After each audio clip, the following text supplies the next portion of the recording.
1942ஆம் ஆண்டு south ஆப்பிரிக்காவினுடைய Durban சிட்டியில் இருக்கக்கூடிய ஒரு ஹால்ல முதல் தடவையாக அகமது தீதாத் அவர்கள் தன்னுடைய தாவா களத்தினுடைய பிரச்சாரத்தை ஆரம்பிக்கிறார்.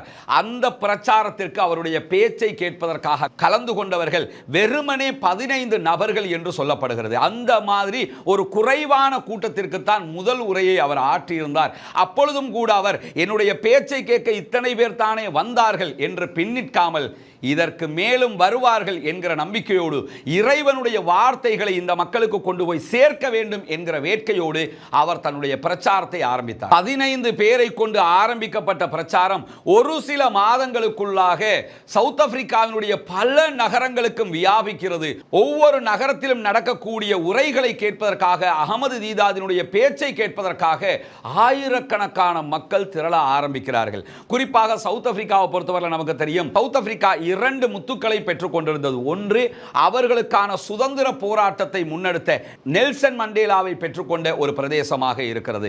பாலஸ்தீனத்திற்கு சுதந்திரம் கிடைக்கிற அந்த நாள் தான் எங்களுடைய சவுத் ஆப்பிரிக்காவுக்கும் சுதந்திரம் கிடைத்த நாளாக கருதப்படும் என்று தங்களுடைய சவுத் ஆப்பிரிக்காவுக்கு சுதந்திரம் கிடைத்த அன்றே பிரகடனம் செய்தவர் தான் நெல்சன் மண்டேலா.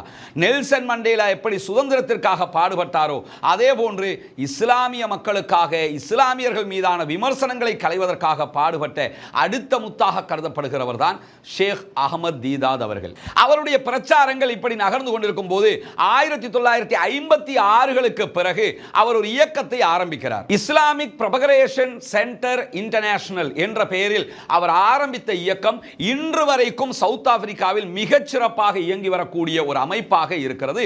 இந்த அமைப்பினூடாக அவர் செய்த பிரச்சாரம் என்னென்று சொன்னால், மாற்று மதத்தை சேர்ந்த சகோதரர்களுக்கு இஸ்லாத்தை எடுத்து சொல்வது, அவர்கள் கேட்கிற கேள்விகளுக்கு பதில்களை எடுத்து சொல்லுவது, இஸ்லாமியர்களை அவர்களுக்குரிய பதில்கள் சொல்லக்கூடிய அளவுக்குண்டானவர்களாக வளர்த்து வார்த்து எடுப்பது, பைபிளை பற்றிய அனைத்து விதமான கருத்துக்களையும் விமர்சனங்களையும் அது தொடர்பான கேள்விகளையும் இஸ்லாமிய பிரச்சாரகர்களுக்கு ஆழமாக கற்றுக் கொடுத்து ஊட்டி அனுப்புவது என்பதுதான் அவருடைய பிரச்சாரத்தினுடைய அடிப்படை தத்துவமாகவே அமைந்திருந்தது.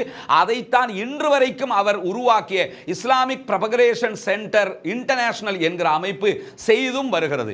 இவருடைய பேச்சால் கவரப்பட்ட பல பேச்சாளர்கள் இருக்கிறார்கள். அதிலே மிக பிரபலமானவர் தான் அவருடைய நேரடி மாணவர்களில் ஒருவராக இருக்கக்கூடியவர் தான். Why did not God create only one religion? இன்றைக்கும் கிறிஸ்தவ உலகத்தை ஆட்டி படைக்கக்கூடிய ஒருவராக இருக்கிற டாக்டர் ஜாக்கிர் நாயக்